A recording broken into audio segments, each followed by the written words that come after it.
Welcome to my first Warhammer 40k anything. I chose the Tau Pathfinder's kill team, and in this video I'm just gonna kind of go through what I learned, go through it's just assembling these guys for the first time. This is, as I said, the first Warhammer I ever have done anything with.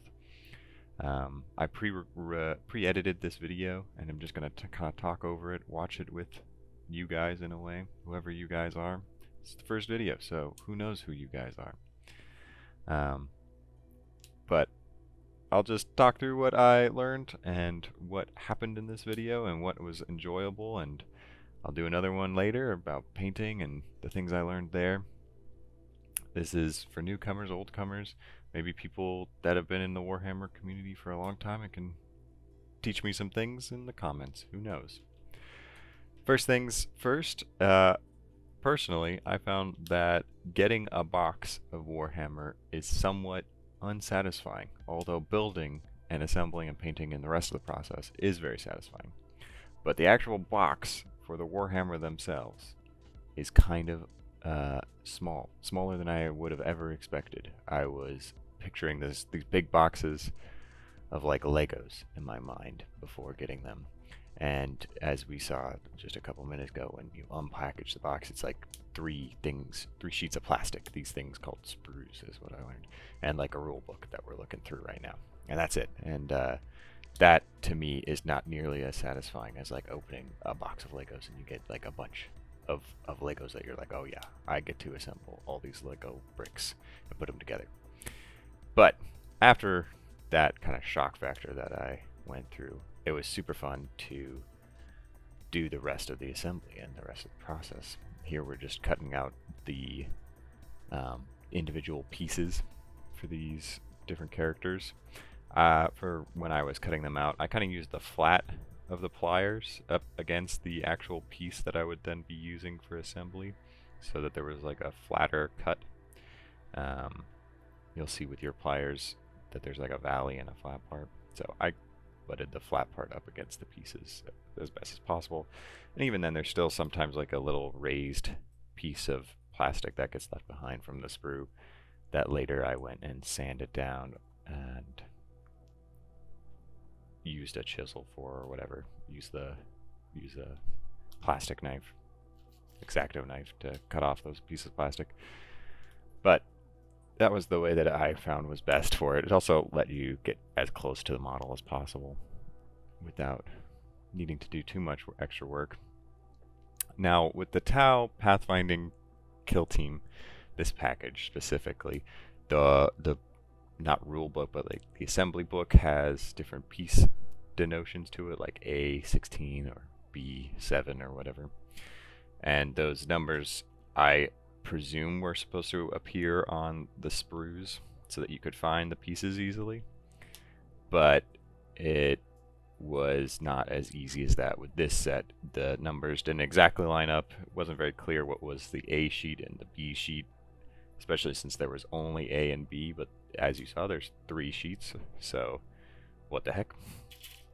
So I eventually just ended up kind of doing what you do with Legos, and you just look at the picture and try and find the correct piece. Here you can see what I was talking about sanding down those extra pieces of plastic. And we're actually getting into, now that I have enough things cut out, into welding the piece of plastic together. Now I have this Tamiya plastic glue, but it's not plastic glue. It's just Tamiya extra thin. What is it called? Tamiya extra thin cement. And I also ordered Citadel plastic glue before I knew what the heck models were actually made out of and how they get assembled. Turns out plastic glue, especially the Citadel plastic glue, isn't actually like glue of any variety. It's something kind of similar to like acetone, where it melts the plastic and gets it into a state where you can melt them together.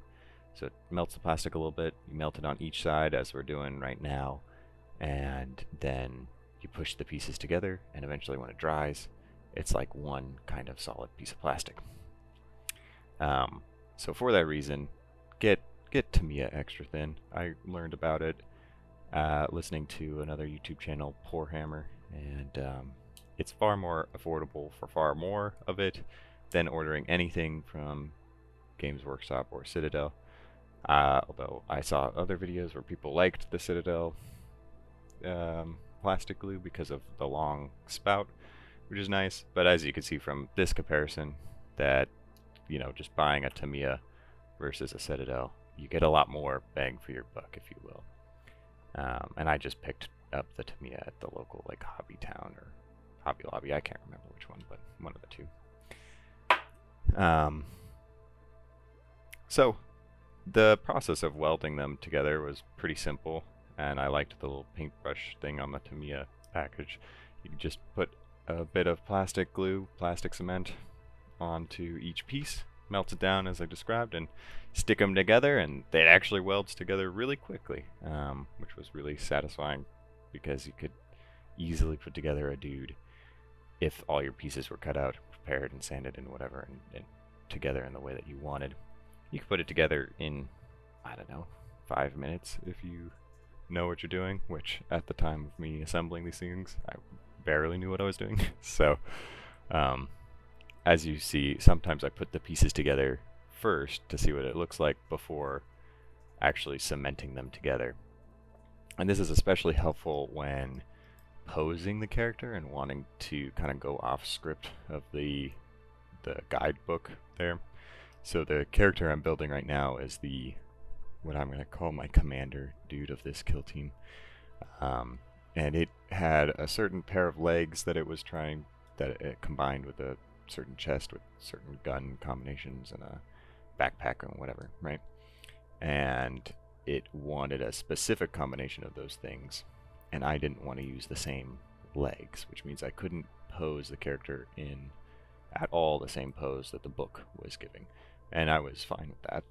The legs I ended up choosing in this package, there was a leg that had one of the feet standing up onto a rock, and it was supposed to be for the sniper, but firstly I didn't want the sniper to be standing, so later we'll see that I assemble him kind of crouched down with one of the crouched down legs, and that seemed to be a lot cooler to me.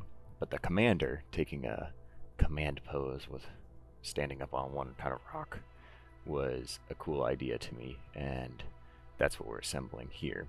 So in order to get the pose correctly, since you're kind of assembling each thing individually, I had to just kind of push the pieces together without cement glue to see what it would look like, and then I cemented it together and finalized it. And even after you cement them together, if it's not quite right, if you push them together, you have a little bit of time, a little bit of leeway to kind of edit the pose where it's sticky and semi wet cement-ish, wet plastic, where you can still move around the pieces of plastic and pose your character nicely. There you can see kind of a little bit of the pose as he's standing up on that rock, and he's got his gun kind of propped on his leg because of the legs that he had. And here we're putting on his head.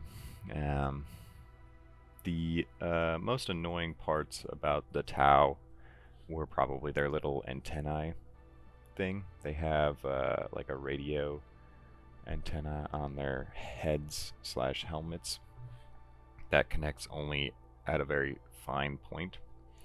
So I definitely had to use tweezers for even just holding the little antenna. I mean, I'm sure I could have held it with my fingers, but it was much easier to do with a tweezer and hold the rest of the model with my hands. Here you can see I'm also assembling the character as instructed on a base.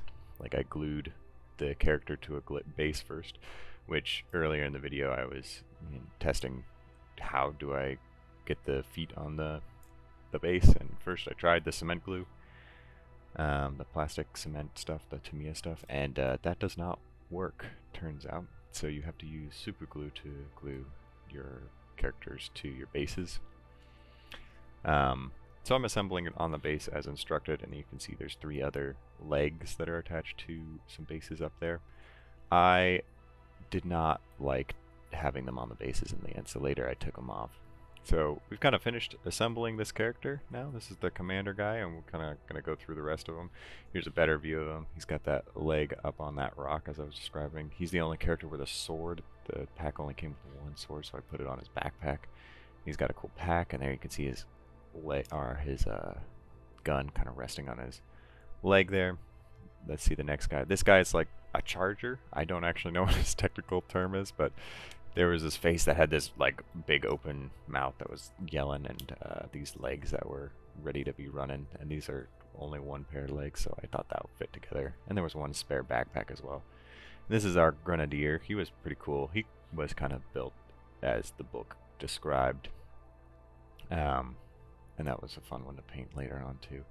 And our medic. Our medic was very peaceful. I figured giving him a more peaceful stance was nice as well, so I just kind of made him walking.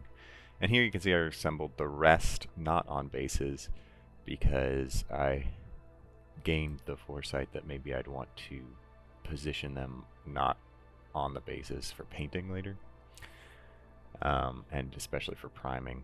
This guy's another kind of leader-ish dude. He's got a cybernetic arm, which is cool.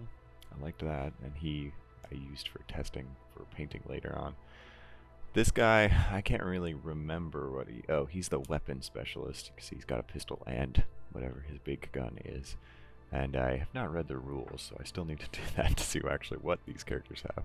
Here's the sniper. As I said, I put him down in that crouched position, which ended up being really cool. He feels more prepped for actually being a sniper and more further back and being more covert than anything.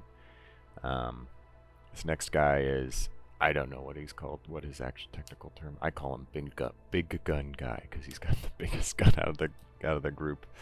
That one was a fun gun to assemble too. It had a very special little piece to add to the base gun. That was nice. This is our droid operator. Droid operator, I'm not quite sure. He's just got a pistol, but he's got a little radio backpack and a little controller. He was a fun one to think about too. I put him in a crouching position. Eventually, at the end of everything, while this was just the assembly video, this is what it ends up looking like. So stick around to watch the next few ones. I'll make a video on painting, what I learned about painting and other things like that, and video on basing as well. So thanks for watching, and thanks for sticking around. I'm just trying to be me. This is the way I imagined doing it. I don't know why. It's like a podcast. People like my voice, right? At least people at work do. Everyone that listens to my voice says it's soothing to listen to. So this is how we're gonna do it. Stick it to the man. Thanks, baby. Who's the man? You?